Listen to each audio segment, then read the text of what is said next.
Underwood and Flinch. Written and read by Mike Bennett. This podcast is intended for mature audiences. Listener discretion is advised. Episode 16. Beltran and Anna sat on the dining chairs on either side of Underwood's coffin. David had completed the setting up of the apparatus that now extended between them and over the coffin. It consisted of two metal stands with a cross-section. Along this, two transparent IV tubes had been threaded that ran from each of the donors to the centre of the cross-section, where they dangled down directly over Underwood's face. David held up an IV needle in a sterile wrap so Beltran could see it. 18-gauge cannula. My, that's a big one. Beltran tapped the ash from his cigarette onto the floor. You want the blood to pump along this tube? You're going to need a big needle and a big vein. So where do you want me to stick you? Crook of the arm? An antecubital? A pretty good flow. But if you want to get a really good rush, we should go for the jugular, no? David shook his head. Oh, no way, Beltran. That's too risky. I'm not happy tapping into that gusher. David, remember, my blood is not thinned because we are not permitted to use any drugs. Consequently, we are going to need the strongest flow possible to get the blood through the tube while it is still warm. He's right, David, said Conchita. It would be an advantage to have a strong flow, even if only to get things started. And then when Beltran has almost given his fill, we can begin to bleed Anna. David considered for a moment, then nodded. Okay, but I don't like it. He turned to Anna. So where do you want the needle, Anna? Please say your arm. Anna shrugged. Arm, neck, I don't mind. I will give every drop of blood in my body for the master. My life for the Lord Underwood. Yeah, well, let's not get too generous, eh? We'll get to you in a minute, dear. First, we'll prep the good doctor. Conchita, could you tape the cannula down after I stick him? I'd be delighted. David nodded and went to the hostess drinks trolley that they were using as a wheelable table. He opened a bottle of surgical spirit and drizzled a little of it over some wads of cotton wool in a steel dish. Very well, Beltran, said David, pulling on a pair of surgical gloves. The jugular it is. He walked over to Beltran and felt for the jugular in his neck. Then he swabbed the area with the moistened cotton wool. So tell me, Doctor, to volunteer for a needle in the neck like this, you either have to be very brave, or, I don't know, very weird. Which are you? Well, we already admitted that neither of us was feeling particularly brave, David, said Beltran with a smile. So I suppose it must be the latter. David ripped open the packaging and took out the IV cannula. The needle was 1.5 inches long and surrounded by a clear plastic catheter. Well, this is going to hurt, but it sounds like you won't mind that too much anyway. No, I don't mind. Beltran turned his head to one side so David had easier access to his neck. The blood sings in my veins, calling out to the needle. David exchanged a doubtful look with Conchita. She smiled and pulled out a strip of surgical tape in preparation. David turned back to Beltran. Rightio then. Well, let's answer that call. He pressed the needle against Beltran's skin and gently eased the point into the vein. Blood immediately filled the safety flow chamber and a trickle ran from the wound. David swabbed the blood with cotton wool and then withdrew the needle, leaving the catheter in place in the vein. Conchi, do you have some tape there? Conchita moved in beside him, and he made way for her to tape the cannula against Beltran's skin. Then David connected the hub of the cannula to the IV tubing that ran over Underwood's coffin. He then tightened the small roller clamp on the tube, pinching it and so halting the flow of Beltran's blood. There we are then, said David. Lovely job. How do you feel? Beltran grimaced. Like an aperitif. David smiled. Not too uncomfortable. David, please, I have a tube in my jugular. Yes, I'm uncomfortable, but I'm also very aroused. You mean excited? Beltran took a last draw on his cigarette and dropped it to the floor. That too. Does it hurt? Asked Anna, who was looking intensely at the tube attached to Beltran's neck. See, said Beltran. Maybe I don't want that then. David raised his eyebrows. I thought you said you didn't care where we put the needle, Anna. Oh, that was before I saw the look on the doctor's face. I don't want a face like that when the Lord Underwood wakes up. All right, said David. Fancy your chances with his lordship, do you? Anna shrugged. A girl likes to look her best. David felt a sudden need for a cigarette. He looked at Conchita. Could you prep Anna, please, Conchi? Of course. Conchita wheeled the hostess trolley around to Anna's side of the coffin, while David went to where his cigarettes were on a small table beside the cellar stairs and lit up. How much blood will you need from me? Anna asked David. Well, hopefully none, but if we do, we won't take more than a pint. Conchita swabbed a vein at the crook of Anna's arm, then inserted the IV as David had done with Beltran. And after Anna has donated her blood? Asked Beltran. What if Underwood still thirsts? David shrugged. Well, if he still needs more after that, we'll just have to use other sect members. Conchita raised a hand. I volunteer. Well, there we are then. There's the answer to your question, Doctor. Conchita will go next if necessary, and I dare say everyone else upstairs will be just as keen to bleed for the cause. Beltran grinned. For sure, it is an incredible honour. He looked across the coffin at Anna. Ours will be the blood that revives the Master, Anna. Maybe he will remember us, and one day he will make us immortals like himself. David frowned. Oh? Why'd you work that one out? Beltran looked admiringly at Underwood. He will be drawn again to our blood. That first, the sweet blood that revived him from his deathly slumber. He will come for me in the night and drain me, and then I shall be born again, a vampire like him. David snorted. Sorry, mate, but I don't think so. Oh, but I do, said Beltran. I feel it in my heart. He will take me, and I will rise from the dead to stalk the night at his side. It is my wish also, said Anna, to live forever as a vampire, a true servant of the Lord Underwood. Oh, come on, said David, walking to the foot of the coffin so he could face them both. You think he's actually going to make the pair of you into vampires? Anna and Beltran glanced at each other for confirmation, then back to David. Anna nodded. If he wills it. David held up his hands in a gesture of surrender. All right, whatever gets you through the night is fine with me. He looked at his watch. It was 11:30. The resurrection was set to take place at midnight. Okay, in a minute now I'm going to go upstairs and get the others. Do either of you two donors have any last requests?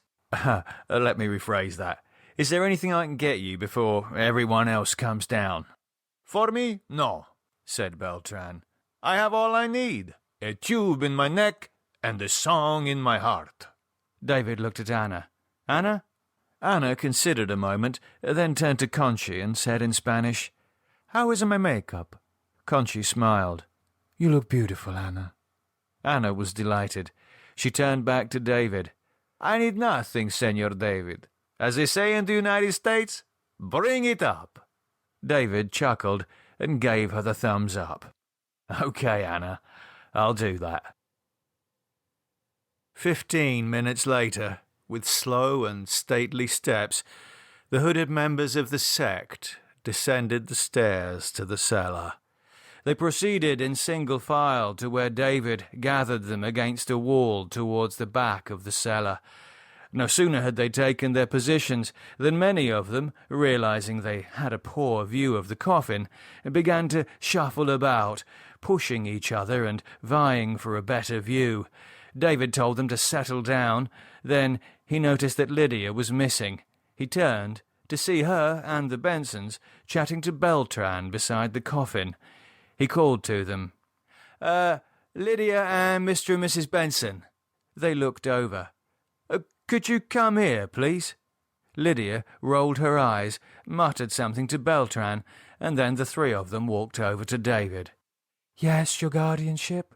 What is it?" David held out a hand to the hooded assembly. "If you could just join the other sect members here, please." The Bensons did as they were asked, but Lydia's face darkened. She grabbed David by the sleeve and pulled him aside. "What are you talking about, David?" she hissed. "I'm a Flinch. You can't just shove me in with the rank and file. I demand to be at the foot of the coffin. It's my birthright." David closed his eyes and massaged his temples. "Lydia, if I make allowances for you, then everyone else is going to want to come forward. They've all got some claim to a better view, you know." "I don't give a shit about everyone else. I'm your sister, a Flinch, and a proper Flinch at that." "What do you mean by that?" "What was it you changed your name to? David Smith?" She poked him in the chest. "Unlike you, I've never been ashamed of who I am, David. So stop being a git and let me stand at the foot of the coffin." David ran a hand through his hair. All right. But just you." Lydia went back to the coffin and took up position at the foot end. Seeing this, the Bensons immediately broke rank and started forward to join her. "Whoa, stop right there." David held up a hand to the Bensons. "I'm sorry, but this is a delicate medical procedure, not a dinner party. So please, get back with the rest of the spectators." "But we're..." Cynthia wanted to say black circle, but knew she was forbidden to do so. "Close friends of the family." "Me too," said Miguel, holding up his hand and waving from the group. "I am a close family friend also." Making the most of the distraction, various sect members started to drift away behind the stone pillars, trying to improve their view of the coffin. "Oh, for fuck's sake!" David shouted. "All of you! Get back against that wall!" "Except me," Lydia called. David spotted a hooded figure skulking in the shadows behind Lydia. "Oi!" The hooded figure froze. David pointed at him. "You there!" "Yes, I can see you." The hooded figure pointed at himself doubtfully. "Who? Me?" "Yes, you." David cocked his head to the rest of the sect members. "Get over there with your mates." The hooded figure walked back sulkily.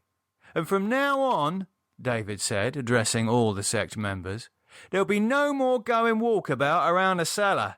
The next person who goes creeping around looking for a better view will be sent upstairs. Do I make myself clear?" No one responded. "I said, do I make myself clear? Comprende, amigos?" Begrudgingly, the 20 or so hooded heads nodded and mumbled in the affirmative. "Good." David looked at his watch. It was 11:49.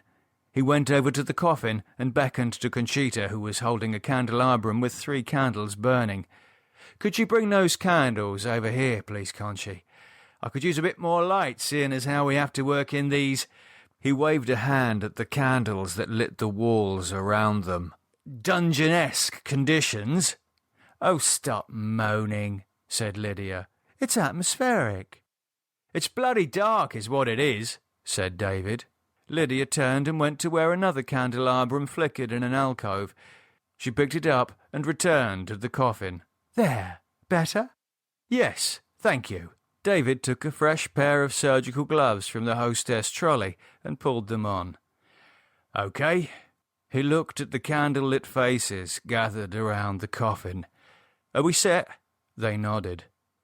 "Right then." David reached out over Underwood's face and took the end of the tube that ran along the apparatus from Beltran. "Time to insert the feed tube." Carefully, he pulled down on the tube and drew out the slack. Then he found Underwood's chin through his beard and eased it down. The lower jaw moved down and the withered lips parted soundlessly. The mouth was dry, like the inside of an old leather purse. David used both hands to open the jaws wider, and as he did so, he noted with interest that the canine teeth were not the pointy fangs of fiction, but were the same as those of any normal man. He felt a small sense of relief. Perhaps the creature he was working on was more human than monster, after all. He took the end of the tube and fed it into Underwood's mouth. He inwardly recoiled at the touch of the thin, leathery tongue, pushing it down so as to allow the tube to pass over it and into the throat. The last thing he wanted was blood flowing into Underwood's windpipe and choking him. He continued to feed the tube in until the remaining inches of slack had been taken up. Then he stood back and gave Conchita a nod. She withdrew the candles. "Do you need to do the same with my tube?" asked Anna. "No," said David. "By the time we need to use yours, if we need to use yours at all, he should be able to suck by himself. We can just take Beltran's tube out and slip yours in." "Just like feeding a baby," said Lydia. "Yes," said David. "Sort of." "Well, let's just hope you don't have to burp him, eh?" David ignored the comment and looked at his watch. It was 11:55. He took a deep breath and turned to address the sect. "Ladies and gentlemen, I know that this," he gestured to the arrangement behind him, "isn't quite what you were expecting. Indeed, some of you may be a little, disappointed to see that no one is being murdered here tonight. I can't say that I regret that, and so I shan't apologise for it. You see, the thing is, as some of you know, and I'm sure by now most of you have heard, I don't believe murder is necessary to sustain the life of—" "It's almost midnight," said Lydia, tapping her watch. David waited a moment, then continued. "As I was about to say, it may be necessary for some of you to act as blood donors tonight, to give a small amount of blood in the unlikely event that Lord Underwood requires more than Beltran and Anna and possibly Conchi here can safely provide. I see this as an infinitely preferable way to feeding his lordship than murdering innocent people. In fact, I believe Underwood's nights of murder are over. We stand, ladies and gentlemen, at a new beginning, not only for Underwood, but also—" "Please, David," said Beltran. "Lydia's right. It's too late for speeches. We must proceed." David's lips tightened. He sighed and looked at his watch. "Yes. Well, as my lovely assistants here insist on reminding me, the hour is at hand, so, with no further ado, let's proceed." "About time, too," said Lydia. David turned and spoke to Beltran. "If you start to feel faint or anything, tell me, okay?" Beltran nodded. "Okay," said David. "Here we go." He loosened the roller clamp on the IV tube, and Beltran's blood started to flow. A gasp of awe went up from the sect members when they saw the red line moving.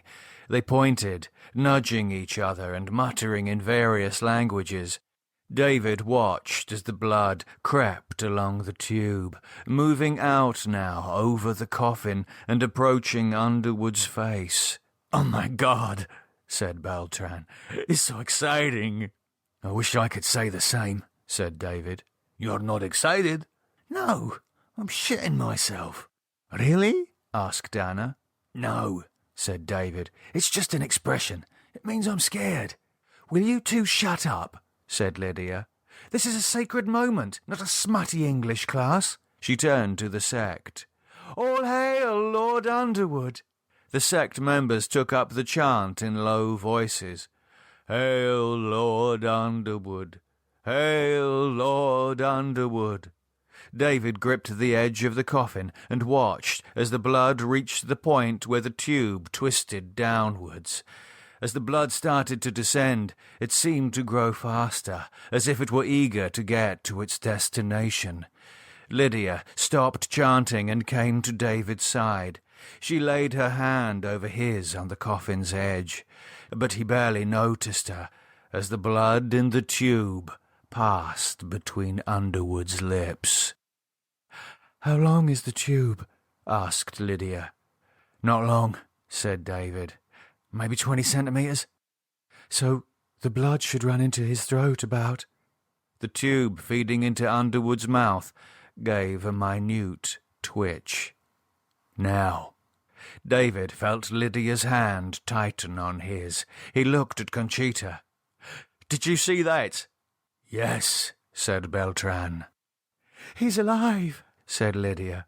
"Praise Satan, he's really alive."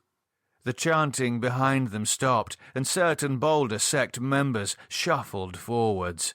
The tube twitched again, stronger than before. "Oh, bloody hell!" David's voice trembled. Underwood's lips closed on the tube. "He's sucking!" cried Lydia. "Isn't it amazing? He's sucking!" Underwood's chest began to rise and fall. Lydia gripped David's hand. "You've done it, David! You've done it!" David was unable to tear his eyes away from the vampire's hands and the black veins that slowly rippled as they filled with blood. This is incredible." "Yes," said Lydia. "Isn't it?" "No, I mean incredible in a bad way, Lydia. Look at his veins." She looked, her eyes excited. "Yes, isn't it brilliant?" "No, it's impossible. Beltran's blood can only just have entered Underwood's stomach, and yet already somehow his body is processing it, turning it from food into fresh arterial blood." "Well, that's good then, isn't it?" "No, this isn't supposed to happen. He's not supposed to be able to digest more than a pint or two at most. At this rate—" David looked at the IV running from Beltran's neck, then at Beltran. "Everyone, we have to stop this. It's happening too fast." He reached for the roller clamp. Beltran pushed him back. "No, David." David fell into Lydia, causing her to drop the candelabrum to the floor. She cried out, "What the hell are you doing, you bloody lunatic?" David regained his balance and again went for the roller clamp. "Beltran, we have to shut it off. It's too dangerous." Beltran held out a hand to stop him, and Lydia called to the sect members who had crept in closer. "Seize him! Hold him back!"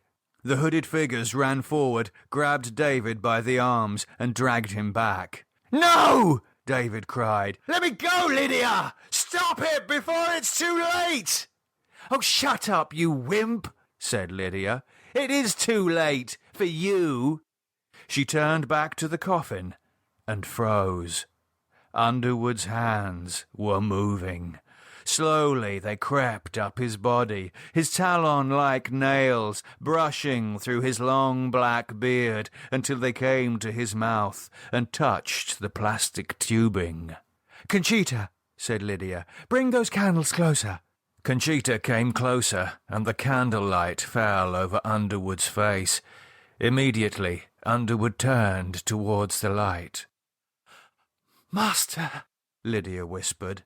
Underwood's hands moved away from the tube at his mouth and found the sides of the coffin. His fingers spread out and gripped the edges. Then, slowly, he began to rise. "He's getting up!" cried Lydia. "Isn't it amazing? So strong, so quickly." "Lydia," said Beltran, his voice thick and slurry, "I think perhaps I have given my pint now." "Shh, Pelly," said Lydia. "Can't you see he's rising?" "Lydia!" shouted David. "Listen to him! Underwood's taking too much!" "Shut up, David!" Underwood sat upright. He opened his mouth and inhaled, a slow hiss that caused the blood in his throat to bubble noisily. With his eyes still closed, he slowly turned his head from side to side, as if making an assessment of the room with his other senses. "Lydia," said Beltran, "I'm sorry, but I have to stop my blood." With trembling hands, he reached for the roller clamp and closed it. "Oh, damn it, Pelly," said Lydia. "Must you be so bloody selfish?" She turned to Conchita. "Conchita, get Anna's blood going, quickly!" Conchita put the candelabrum aside and opened the roller clamp on Anna's arm. As Anna's blood began to creep into the second IV tube, Beltran's blood in the first tube stopped flowing. Underwood sucked, but nothing happened. His fingers moved to his mouth and drew out the tube. Blood drizzled out and ran over his fingers. He sniffed at the tube, then his tongue emerged to lick at the sticky discharge. "Hurry up, Conchi," said Lydia. "The blood cannot come any faster, Lydia," said Conchi. "It's not thinned, and it comes from a weaker vein." Underwood's fingers now began to explore the tube, feeling the warm blood inside, and how the temperature of the blood grew warmer beneath his touch. The further along the tube his fingers went, the closer they got to Beltran's neck. "Beltran!" David shouted. "Get away from there!" Beltran watched the hands reaching for him along the tube, and a woozy smile rose to his lips. "Master." Underwood's eyes opened. "Bienvenidos. Welcome back to life." Underwood's lips drew back, and David noticed that the vampire's canine teeth had grown long and sharp. "Oh my God!" Underwood grasped the IV tube and yanked it savagely towards him. Beltran screamed as the catheter tore from his jugular in a spray of blood that splashed across Underwood's face. "No!" cried David. Underwood seized Beltran by the head and pulled the spurting wound to his mouth. Suddenly, the hands that held David became limp, and he shook them off. Behind him, the sect group was breaking apart. Many of them were now making for the stairs. Somebody screamed, "Papa!" But David barely registered it as he ran forwards and grabbed Beltran by the shoulders. "Stop it!" "David!" Lydia shouted. "For God's sake, stop interfering!" "No!" David pulled, but Underwood's grip was surprisingly strong. David put his arms around Beltran's chest and put a foot up against the stone plinth. "Let him go!" He pushed back from the plinth with all his strength and tore Beltran from Underwood's grip. Then he was falling backwards. Unable to turn or brace himself, he landed on his back, his head bouncing off the flagstone tiles in the seconds before Beltran's unconscious body fell on top of him.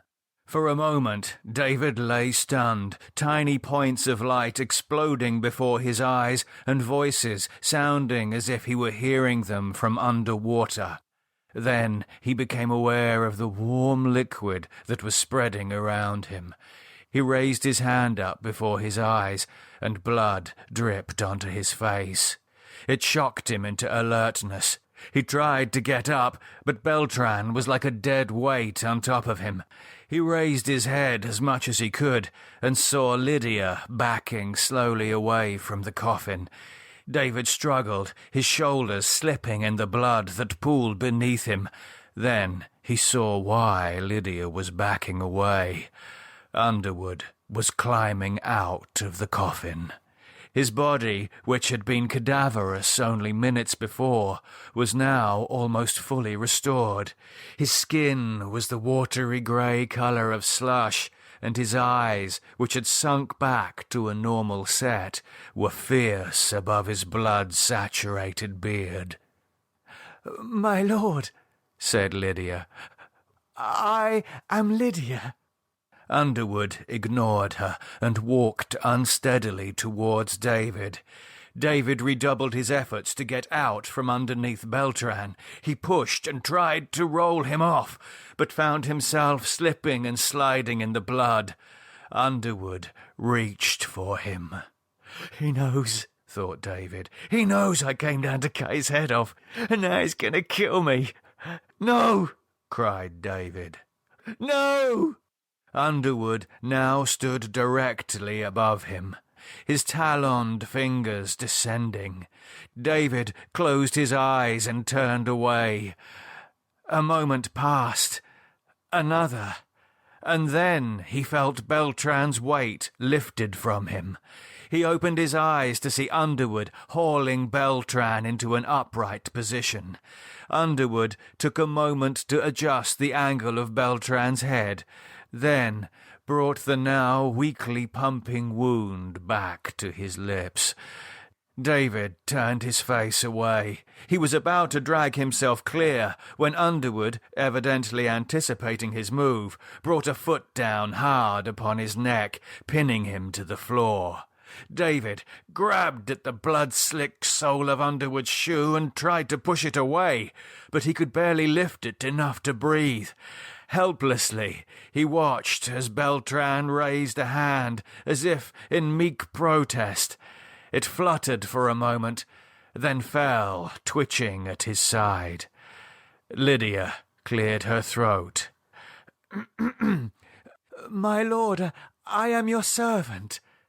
Underwood gave no indication that he had heard her, as he continued to drink, noisily now, like he might be sucking at the dregs. In the candlelight, Lydia's facial expressions flickered between awe, horror, and something that might have been pity for Beltran. But as Underwood dropped Beltran's lifeless body to the floor, her features settled into a smile of most reverent obedience. "My name is Lydia Flinch, daughter of Arthur." Underwood wiped his mouth with the back of his hand. "Are you indeed?" His voice was hoarse. "I am, my lord." Lydia curtsied.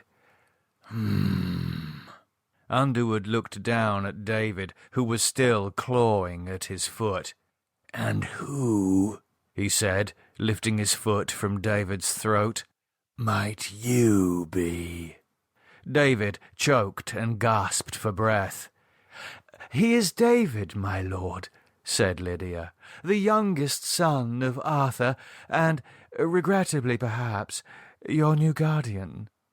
Underwood squinted at David. "Regrettably?" Lydia smiled. "Yes, my lord, I'm afraid all this," she indicated the blood transfusion apparatus, "was his idea." "Lydia," David coughed. "You fucking bitch." "And these?"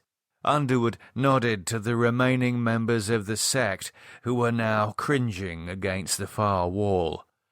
"Who are these sorry-looking wretches?" "They are of the sect, my lord," said Lydia.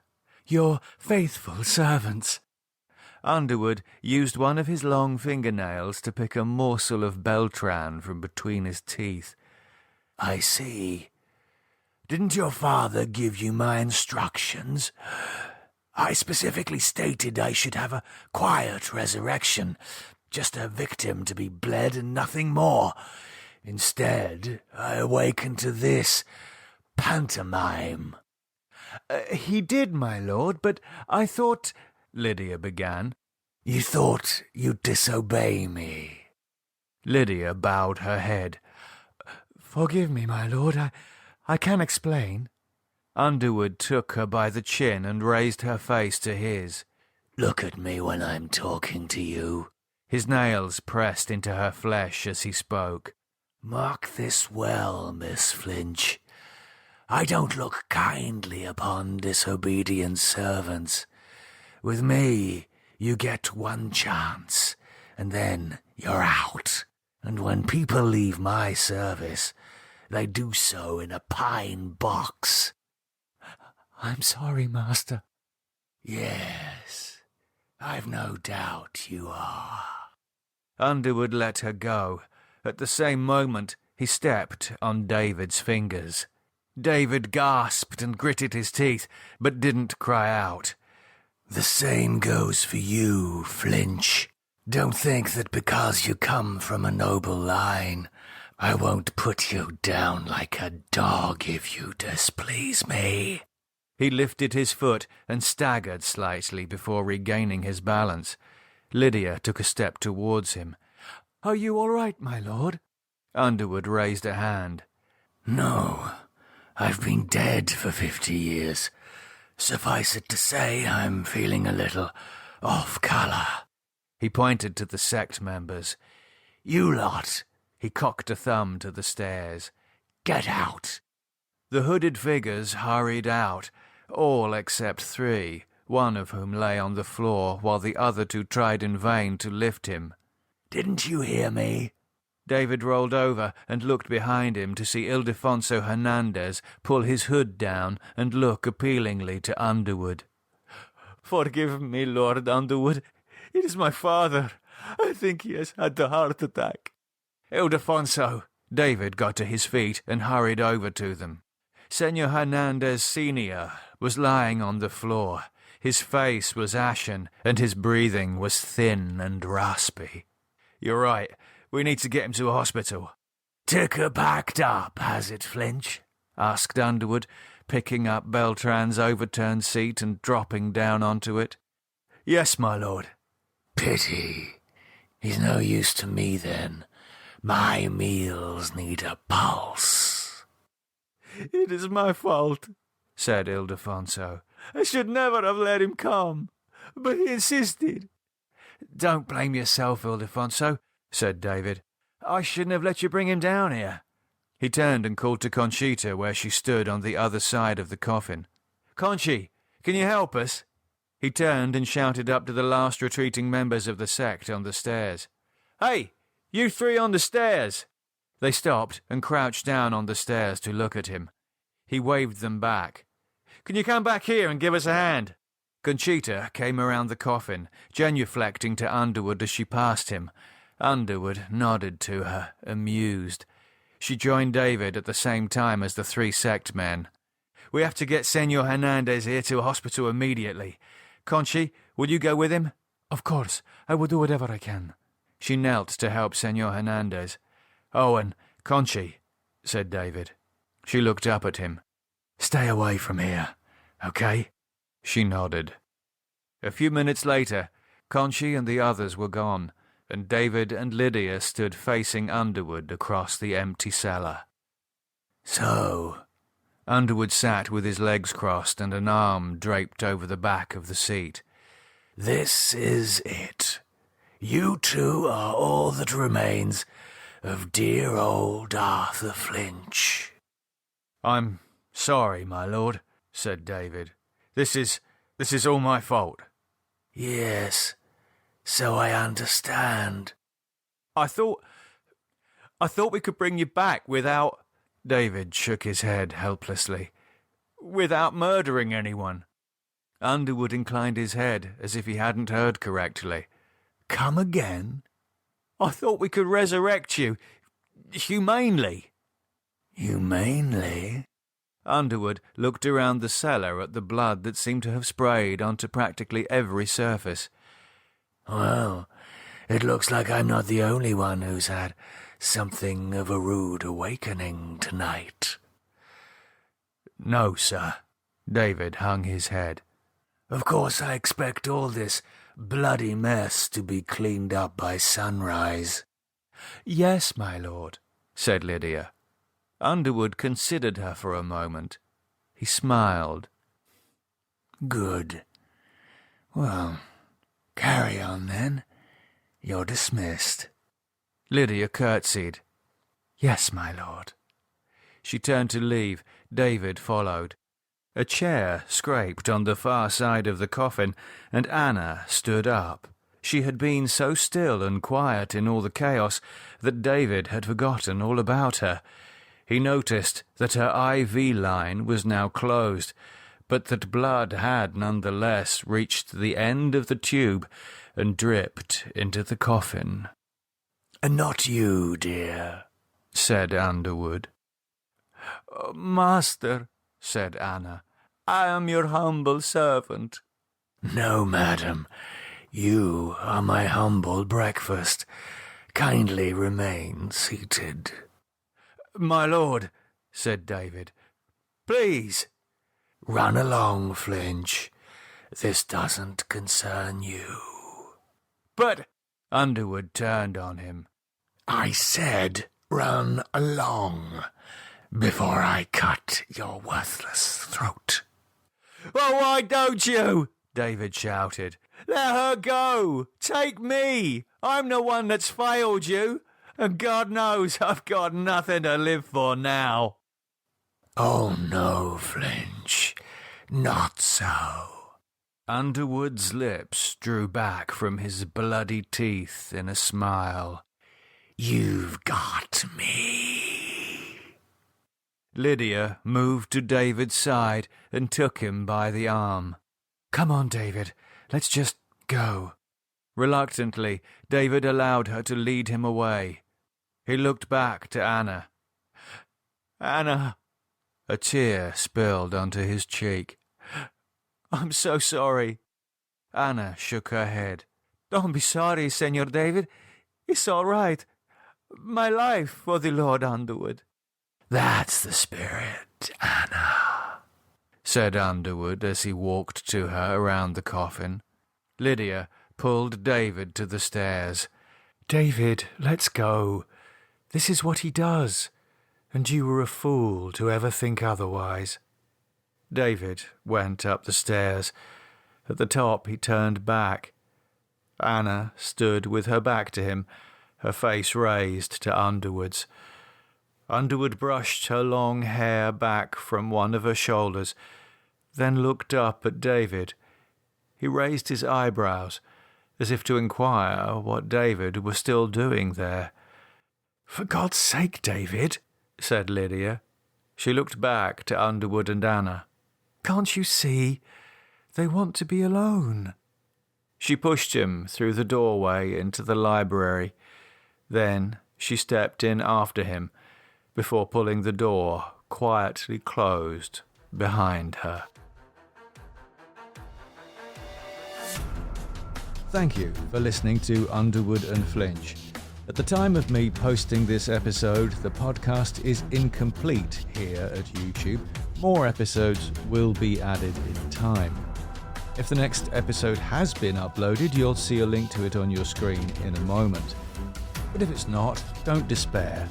The podcast is complete, along with seasons 2 and 3, with a 4th in progress at the time of recording this, wherever you get your podcasts. You can find links in the description below. Thank you.